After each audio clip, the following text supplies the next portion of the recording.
The single biggest reason why marketers have lost their level of influence is because, number one, they did not understand the business dynamics. They did not put any effort to learn the business completely in a way that the CFO and CEO understand, and to connect the dots between marketing investments and business outcomes in a credible fashion. And CEOs have lost patience. In fact, there was a study which was done about 7 years back. The study said that an overwhelming 80% plus majority of CEOs say that they have zero confidence in their CMOs and in their marketing teams to drive sustained, profitable growth.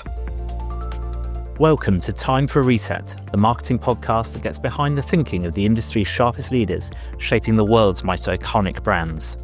We ask the big questions. What does it take to drive real change? How do you stay ahead when the rules keep evolving? From shifting consumer expectations to marketing seat in the boardroom, every episode dives into what's working, what's not, and what's next. Expect smart conversations, real-world insights, and a bold perspective on modern marketing leadership. Let's hit reset and turn strategy into action. Now, into the conversation. We have the wonderful Raja here from Mastercard. He is a senior fellow at Mastercard and very recently was the CMO at Mastercard for 12 years. He has an incredible background. He is an award-winning author, is an award winner across our industry, WFA, ANA, Forbes, CMO list, you name it. He's had the awards. He's had a very varied career across healthcare. He's worked at Unilever. He's worked at Citibank. So a very wide range of backgrounds and different sort of roles in different stages of his career. So welcome, Raja. We're very excited to have you on the podcast today. Thank you for having me. Really appreciate Fiona. So, Raja, we always start our podcast asking everybody, and you in particular, this would be fascinating for me because you've worked in the industry for such a long time and had such a varied career that asking the question to you of what would you hit the reset button on in the marketing industry, I'm very interested to hear what you will say. I think it's not about resetting the button on any aspect of marketing within the industry, but my reset will be to the entire field and function of marketing. Marketing, as we have been practicing, the theories and concepts, the basis of which we are practicing today, they are more than 6 decades old. They were formulated by the likes of Dr. Philip Kotler. And at the time, there was no internet, there was no digital, there was no mobile, there was no social media, there was no artificial intelligence. So one of the things I started seriously asking is, are those theories and frameworks which were suggested 6-7 decades back, are they still valid today? Are they like the laws of physics, which don't change with time and sort of timeless? But I quickly came to the conclusion, no, they're not timeless. They actually change quite a lot. They have to be changed. And I started coming up with various hypotheses and putting them into practice at Mastercard to see if my hypothesis is correct or I'm hallucinating.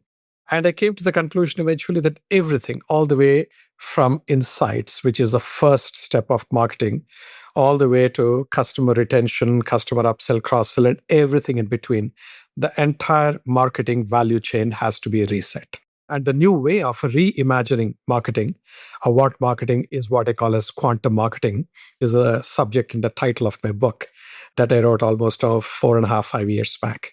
And I was going to ask you, and you've touched on a few of the major themes that are happening in our industry right now, like not just the introduction of agentic AI, but the whole way people consuming content, the use of large language models in how you're even accessing those customers is changing so much. You've stepped into this new role at Mastercard away from your original CMO role there. First of all, what led to that change for you and how has that changed your focus within Mastercard? So the average lifespan of a CMO in the entire industry is less than 3 years. Yes. I have already spent 12 years and I can keep sitting and occupying that seat forever, but I wanted to do other things as well. And so I had a detailed discussion with the Mastercard CEO. And eventually what I have decided is to leave the role behind as of 1st of January 2026 and still be associated with Mastercard as a senior fellow for the next couple of years, but to pursue a whole bunch of things that I always wanted to do. And if I don't do them today, I'll be too old to do them tomorrow. So I joined Harvard Business School as an executive fellow. I also simultaneously joined Yale School of Management, also as an executive fellow. And the idea is that I'll be interacting with the professors predominantly to try and reimagine marketing and based on that, come up with the curriculum with which students are taught in MBA. And I'll also be doing guest lectures at the executive development programs at both Harvard as well as Yale. And very excited about that part of it. I also have joined a private equity company as a senior advisor, which gives me exposure to a completely different world. And I joined the McLaren team as an advisory board member. And Formula One is a more recent passion for me, and I'm very excited about it. So I joined that. So I'm doing a ton of things that I always wanted to do and feel enriched and fulfilled. Such a great time to be working with universities on resetting the curriculum, isn't it, Raja? Because it's changed so dramatically from when you might have studied marketing back in the day. And certainly some of the recent studies that I had done, it's like half of it's just not even relevant anymore. So true. I know. I went to my MBA school 41 years back. So nothing that's taught there is really relevant today. Almost all of it is not relevant. So I think the time is ripe for us to really restart. And to your point, which is to reset how marketing is taught. And I'm very excited about that. And you have talked a lot about this, and I've seen you talk about this in some of the panels of like how marketing had lost its influence over time. And certainly when you talk about tenure of CMOs, of that very short turnaround, you've got a very short window to be successful and prove the value of marketing as a growth engine in a business, right? What do you think the single biggest mistake marketers have made to put themselves into that situation? See, I think you're being very kind when you say that marketers have lost a lot of their influence. I think in many cases, marketing has totally lost its stature, its gravitas, and also its position at the seat of the table of the CEO. Many CMO roles have been eliminated. Many CMOs have been pushed a level lower and no longer reporting to the CEO. And in many other cases, companies are bringing new C-suite executives like Chief Growth Officer, Chief Revenue Officer, Chief Customer Officer. And if you take a step back and say, if I'm a CMO and I don't look at revenue, I don't look at customers, I don't look at growth, then what am I looking at? Right? Yeah, exactly. It's very stunning how marketing has lost its relevance and significance, unfortunately. And the single biggest reason for that for me is I think marketers classically have come from the creative side of the house, from the right side brain. So, about psychology, sociology, design, anthropology, and the art of storytelling and things like that. They were excellent. Like in 70s, 80s, that was really riding the wave. But with the advent of internet, where data has come about in a significant way and technology started playing a real significant role, the classical marketers were caught a little bit like deer caught in headlights. They froze, they didn't know what to do. And a new breed of marketers started coming called the performance marketers. You do this today, what's my result tomorrow? Do this today, what? It's such a short-term transactional marketing activity that's being done. And CFOs and CEOs found that transactional thing very good because they feel that they are exactly able to measure what they're getting for their marketing investment. And they can turn the dial up or down depending on how the results are. And so it was more within the grasp and comprehension of the CFOs and CEOs. Now, I have been on both sides of the house, which is I have been managing P&Ls, and I managed a company like Diners Club, where I had marketers reporting to me. When they would ask my head of marketing, what exactly did we get for the money we have put? They give me some fluffy answers like our brand awareness has gone up, our predisposition has gone up, and our preference has gone up, net promoter scores have gone up. The point is, these are such a long tail, later in the time metrics that a CEO or CFO, when their tail is on fire, they want solutions for here and now. So the single biggest reason why marketers have lost their level of influence is because number one, they did not understand the business dynamics. They did not put any effort to learn the business completely in a way that the CFO and CEO understand, and to connect the dots between marketing investments and business outcomes in a credible fashion. And CEOs have lost patience. In fact, there was a study which was done about 7 years back. So it's not that old, and it's still relevant even today. I believe it is McKinsey, but I stand corrected if it is not. But the study said that an overwhelming 80% plus majority of CEOs say that they have zero confidence in their CMOs and in their marketing teams to drive sustained profitable growth. Wow, that's a pretty damning indictment, isn't it, on that? It is disastrous. I think it's really interesting you say that too, 'cause in a world where, especially when you're moving more towards particularly agentic shopping, those types of things, that actually having a good brand marketing storyteller is even more important now.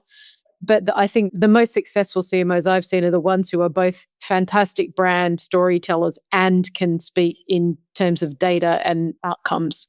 And when you combine those, incredibly powerful. But when you're only talking about one side of marketing, you've got one arm tied behind your back effectively.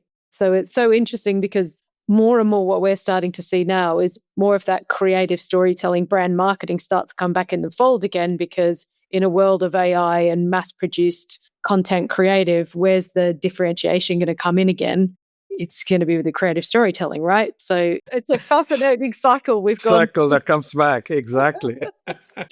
So that being said, then, what are the capabilities that separate a really good strategic marketer from a tactical one? Because you talked a lot about performance marketing there, which works for a time. And there's a lot of people that have invested heavily in performance marketing that don't really understand that long-term brand implications until it's too late. So, what would you say are the ones that stand out for you as capabilities for a real strategic marketer? So, firstly, the best marketers that I have seen, they are general managers. They're not marketing specialists. They are general managers who understand how their business works. They're business managers, first and foremost, with a deep expertise of marketing. But they are not just marketing experts, number one. Number two, they have incredible conviction and communication skills. Conviction that some abstract ideas, though, may not be quantifiable at that moment in time. If their intuition, gut feel, experience, and their appreciation tells them that this is going to work, they need to be convinced about it and not be easily moved around.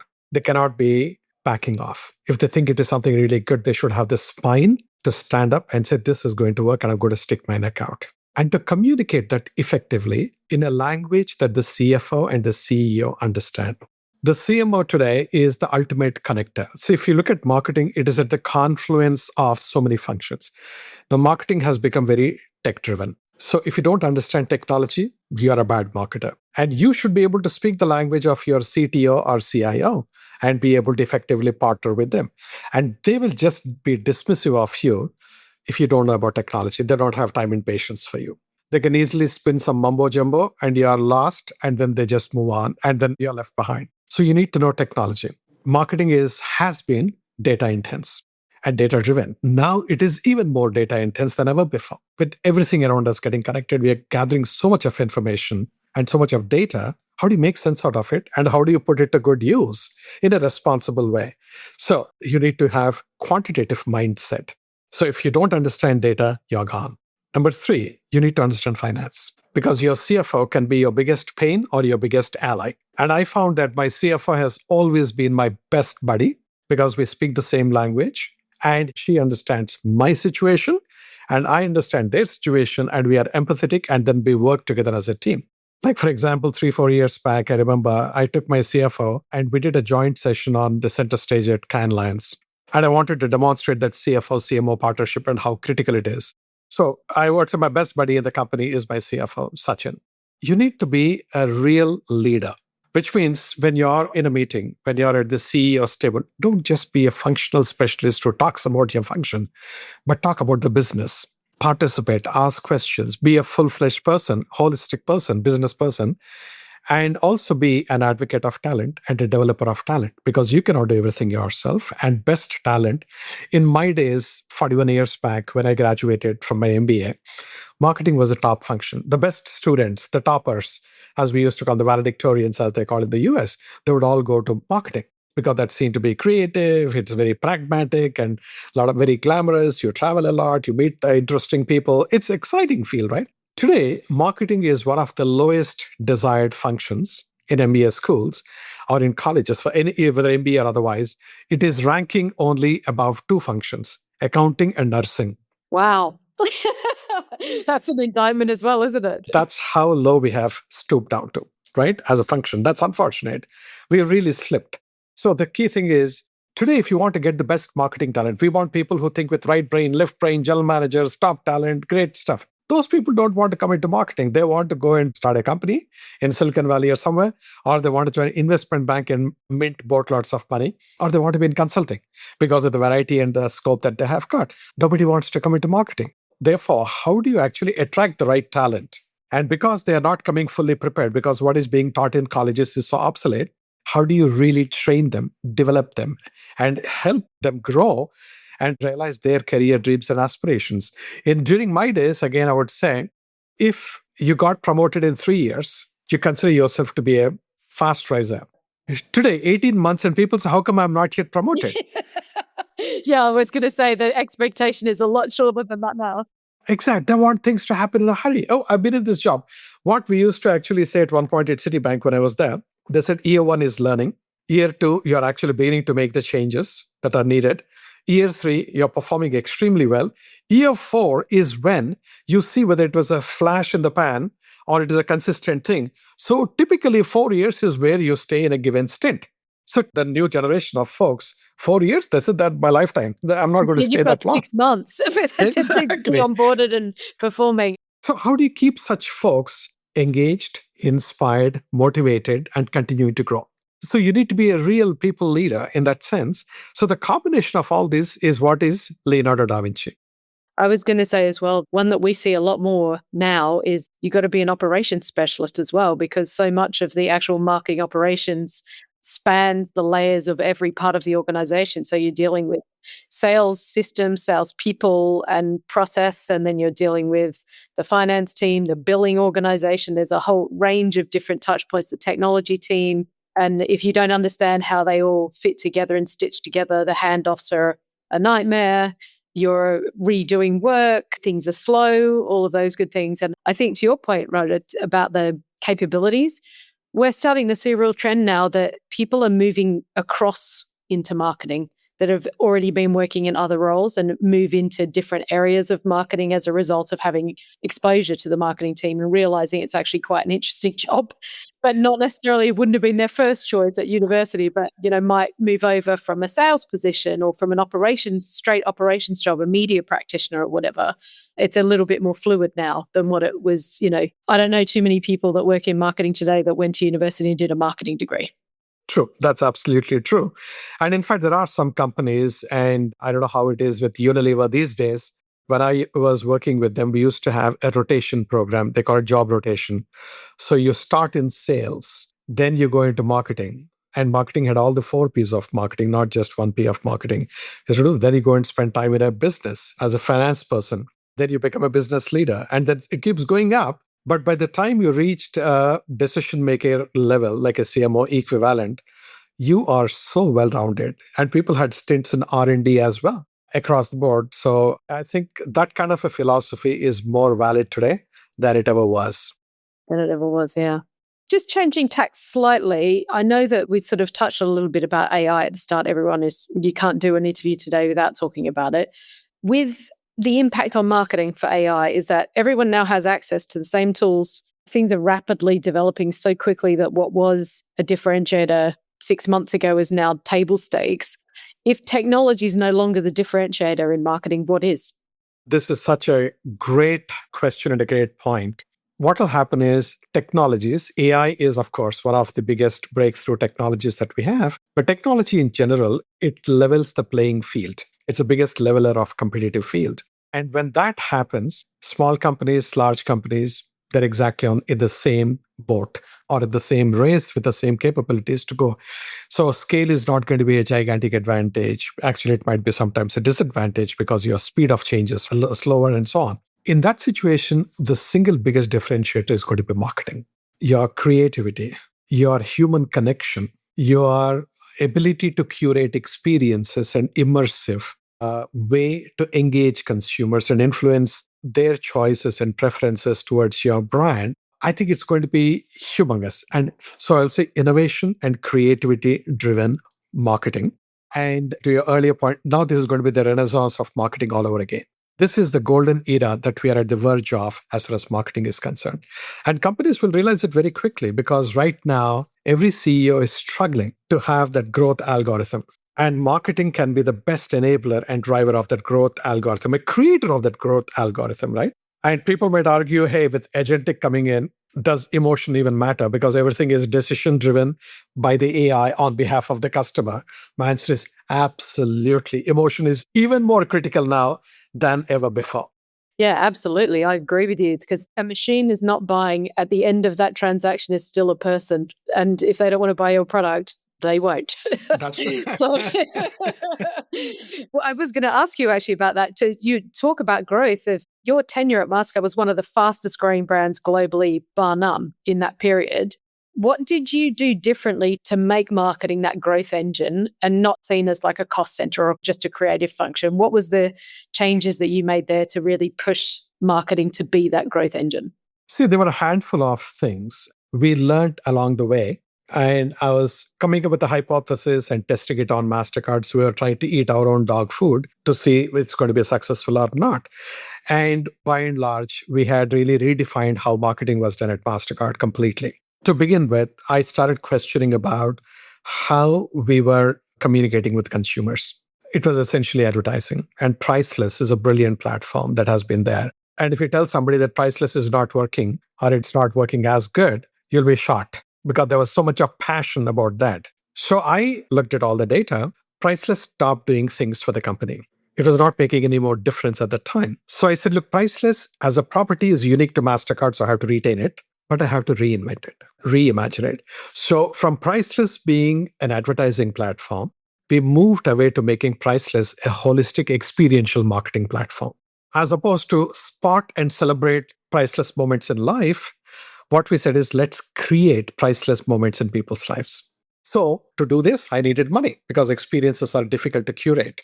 First and foremost, I said, let's reduce our advertising budget by 70% and move that money to experiences. Now, people had a heart attack. But the key thing is, I said, okay, let's see what happens. Let's do it for 1 quarter. If it comes down, we'll figure it out how to do it. But then my hypotheses were fairly well validated even before we did all this particular thing. And sure enough, it didn't make any dent. But on the other hand, it started accelerating my momentum. So we reduced advertising. We needed some level of advertising for sure, but not so much. So we cut down 70%, then moved into experiences. Then we went into what we call as multisensory marketing. So instead of marketing to people through two senses, which is a sense of sight and sound, is there any way we can make all their senses be in it? And again, immersive experiences, it all comes back to that. So we started creating, for example, festivals.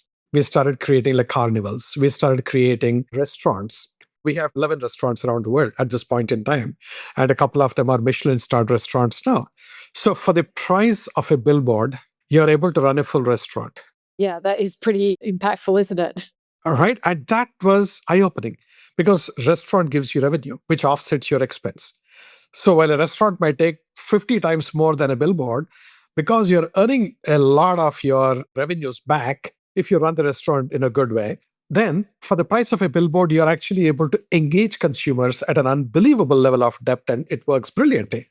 So we did those kind of things. Started leveraging behavioral economics quite a lot, neuromarketing quite a lot, color psychology. So we started getting into areas which were a little bit at the fringes. Like color psychology was very much at the fringe.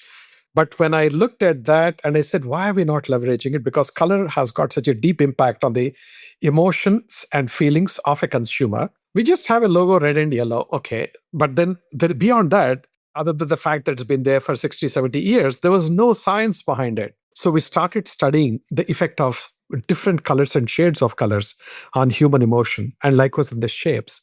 So for example, I'll just give you this tangible thing. When I looked at Mastercard logo, which is a visual representation of the company. So we had two circles, red and yellow. The overlapping area is orange, and through that was Mastercard written. When we did some research, it said that this logo is aged, it looks tired, it's obsolete, it doesn't keep up with times, it's my grandfather's brand. Okay, everything was negative about it, right? There was nothing that, and it was seen to be not aspirational. Credit card is an aspirational product for most of the developing countries. And this was not an aspirational look and feel for my brand. So what I did is, okay, we cannot let go of the two circles that are overlapping and the red and yellow color because the recognition is so high. How do I then change things around?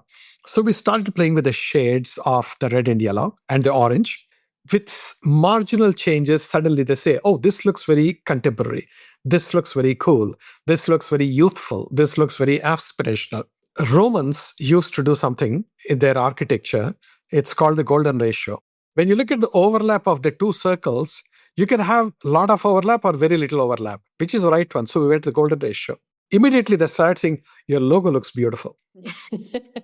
Then we started understanding how the brain works. The prefrontal cortex, which is the front of the brain, processes words. Visuals are processed by a different part of the brain, which is more on the back. When my logo comes with a word and with the logo, the brain is confused, it ignores it. So we dropped our name altogether from our logo, and it has just become a symbol brand. Now, just imagine the conversation when I walked into my CEO's office and told him, hey, I got a bright idea. We are going to drop our name from our logo. He looked at me like I had three heads, and I wouldn't blame him. But God bless him, he's a marketer himself, and I worked with him for a number of years, and we have a great trusted relationship and a lot of credibility. So I said, Raja, seems to be a risky move, but if you are convinced, go ahead. And we both actually went and pitched to the board of directors because we had to get their approval. That was done. And then we launched it. Now, 84% of all people in the world recognize the Mastercard logo, though there is no name Mastercard in it. So the entire game plan has been changed. We became intensely data-driven, intensely, I would say, science-backed. Science as in neurology, sociology, behavioral economics, color psychology, the science of anonymity, which is people behave very differently when they're anonymous as opposed to where identity is revealed. So it was a fascinating journey. And I feel very good that when I joined the company, we had Mastercard ranked at number 87 amongst the top 100 most valuable brands. And by the time I left it, we were at number 12. So that's a very steep progression. And we were, for most of those years, one of the top 20 fastest growing brands. For a few years, we were even their fastest growing brand. We have become the world's largest audio brand and the world's number one audio brand for 6 years in a row. So all these are really very validating to us that quantum marketing, which is basically what I call the collection of all the cutting edge strategies. And that's what my book is all about. That's how it sort of came about. And I feel very grateful that that book has become a Wall Street Journal bestseller, and it's published in 14 languages and being taught at more than 300 universities around the world. Yeah, absolutely. I was going to ask you, you've had a pretty extraordinary run, not just at Mastercard, but generally in your career. Was there a moment or moments where your philosophy on marketing fundamentally changed? Any aha moments during your career where you went, oh, that's changed my perspective on marketing? I think there have been multiple such events, but I'll just focus on one. So when I started my career out of MBA, I joined as a founder flunky of a paint manufacturing company, as founder flunky of its marketing department. They didn't have a marketing department. So I joined as a junior most guy. I was the coffee boy as well as the strategist. And I had two people who were super specialists in sales as my bosses.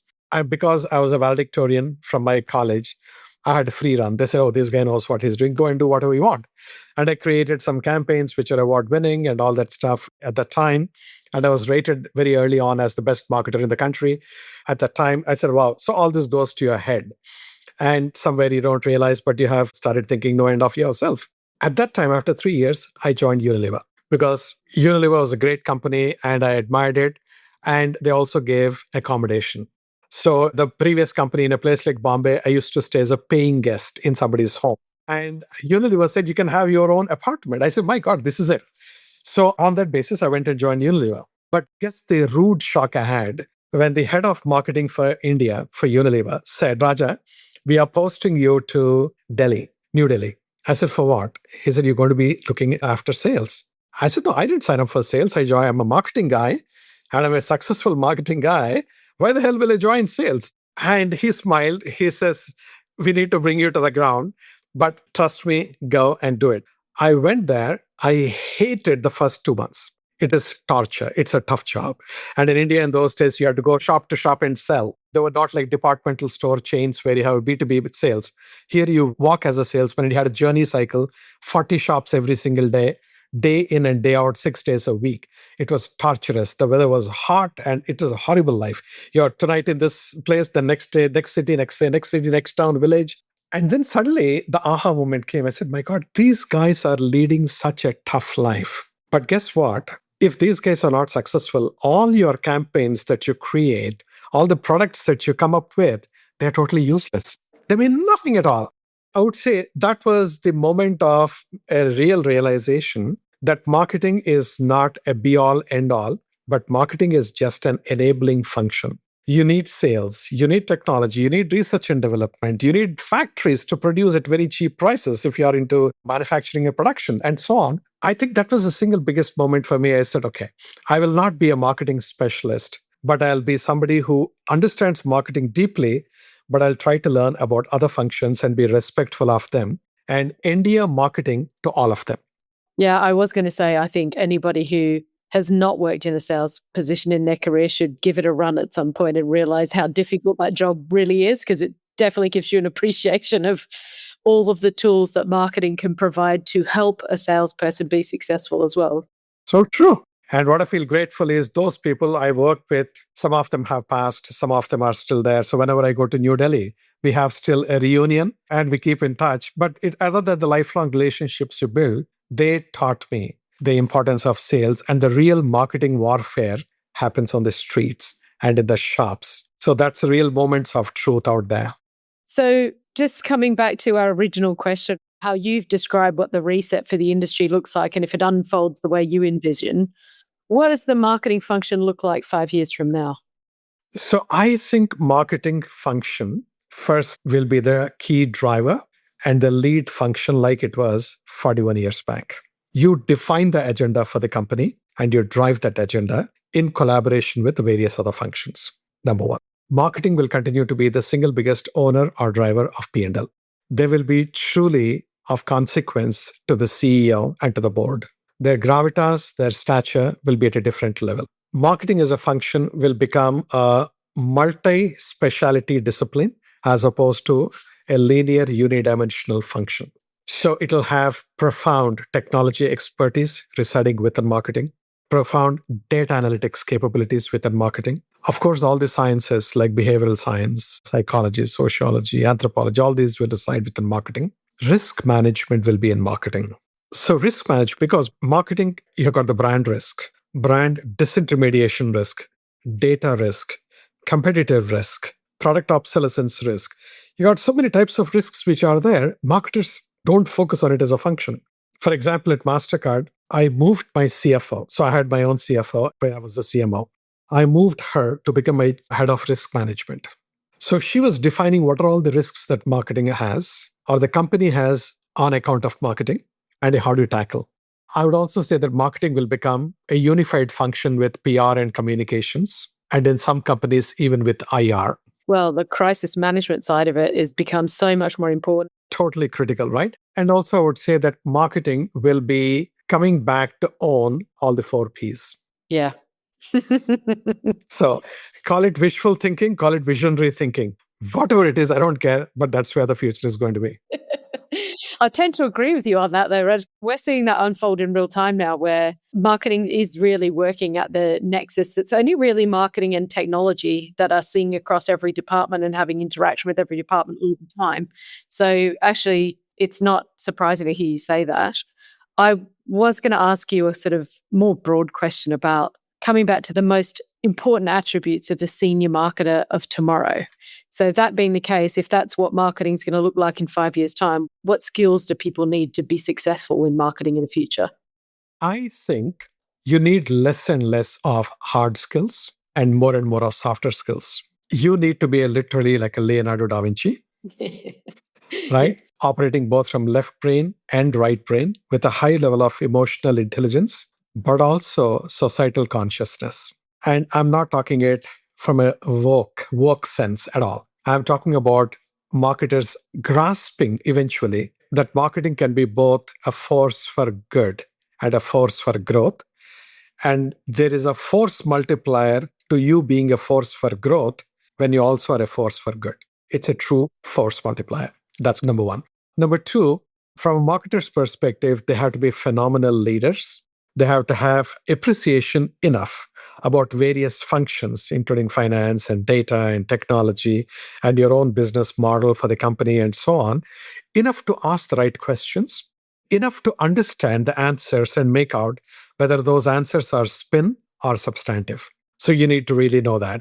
But you're going to be less of a data specialist, less of an advertising specialist, less of a market research specialist. Probably you go through those various areas, but my suspicion is things like market research will be completely abdicated to AI. I don't think humans are anymore required to do market research the way they do it today. It'll become a very different function because the insights are very critical, for you to operate with. But I think a lot of it will be actually going out of the human domain into the machines. Same thing will happen with a lot of designs. And marketers will be more focused on the breakthroughs, the big vision, the innovation, as opposed to the routine advertising production, routine banner ads, routine media planning. All these, I think, will be totally taken over by AI. They're going to be literally orchestrators, like a conductor. So he or she may not be an expert at a violin or a viola or whatever the equipment is, piano, whatever, but they need to understand and figure out who is going in tune and out of tune and who should come when. And it's really like you're a music conductor. And that's very critical. And that's what the future of marketer is going to be. And when you look at that orchestra, it's not only just marketers in the orchestra. You got data analysts, you got finance people, you got risk management people, you got technologists, all these people. You're orchestrating, you are the centerpiece. My last question for you, Raja. You've worked in this industry for such a long time, but you're also the kind of person that keeps pushing boundaries. How do you stay fresh? How do you keep evolving when you're such an experienced marketer yourself? Like, what drives you to keep developing? So my mom grew up in a very conservative family in India. In those days, in the small town that she was in, there were no high schools for girls. And societally, at that time, girls and boys were not allowed to be in a co-education class in high schools. So she had to forcibly give up her school education and stay at home, and she taught herself. And she taught herself so well that when I was in engineering second year and I had tough math problems, I would go to my mom and she would solve it like that. She was super brilliant. And she's my role model and somebody who, unfortunately, she's not there now, but she's somebody who has been my inspiration. She would always tell me and my sister when we were growing up, because sometimes I would say, I don't want to go to school today. I don't feel like going. So she would tell me about her story for the 10,000th time and then say, you don't know what a gift it is to be having the opportunity to study and to learn. She said, I would have given an arm and a leg to be able to go to school. I could not. And you are getting it on a silver platter. Don't fritter it away. And I think that conditioning early on throughout my childhood played a very key role in how I thought for the rest of my life. And whenever if somebody, for example, gives me some present, I'm happiest when they give me a book or a pen. Whatever pen it is, it doesn't matter. I feel it's a tool for learning for me. I am so delighted about it, right? I think that stayed as a part of my DNA throughout, and I'm very, very curious. So every weekend, even when I was working full-time as a CMO, I would spend at least 5.5 hours every weekend trying to learn something. I would either listen to TED Talks, or I would go to some master class, or I will read up stuff, or I take Coursera courses, nonstop. I keep doing that. Now my time is more expanded. I spend a lot more time. I read books quite a lot. That's one part of it. Second thing is I reach out to people and say, hey, you know what? Like, for example, I was telling my team member today morning. So we both were on a podcast together.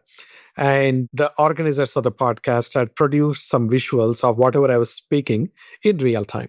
And then they showed it to me. I said, my God, this is so damn impressive. So I told her, Brianna, can you please look into it, learn, and then educate me? Okay. And people are very happy to teach you and to educate you, and they appreciate it. So in fact, I do that. And I reach, if I don't understand something, I call up so-and-so and say, can you please teach me about this? And they're happy. They do it. And I find that it makes me feel empowered, and I keep myself always at the cutting edge. I subscribe to some very select number of, now I got an agent, AI agent. I created it, which actually goes through all the web and then gives me the summaries of everything that I need to know at the end of every day and things like that. I am on this constant learning journey. And I think this is the most transformational time in my lifetime. And every day something exciting is happening, and you cannot just afford to be left behind. And if you master even a little bit of something new, it'll change your life so much, for the better.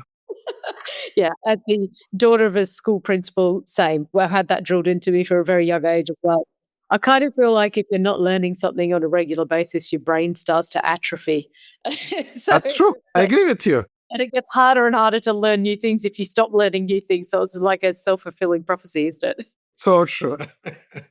Well, Raja, thank you so much for your time today. This has been brilliant. I'm sure all of our listeners will get a lot out of this conversation. Some really great insights into what's changed in marketing over the last 40 odd years and what's to come, which is great. Thank you so much. Thank you so much, Fiona. Thanks for listening to Time for a Reset. If If you got something out of today's episode, share it with a colleague or drop us a review. For more sharp thinking and practical tools to help you lead modern marketing, follow us wherever you get your podcasts. Until next time, hit the reset button and get change over the line.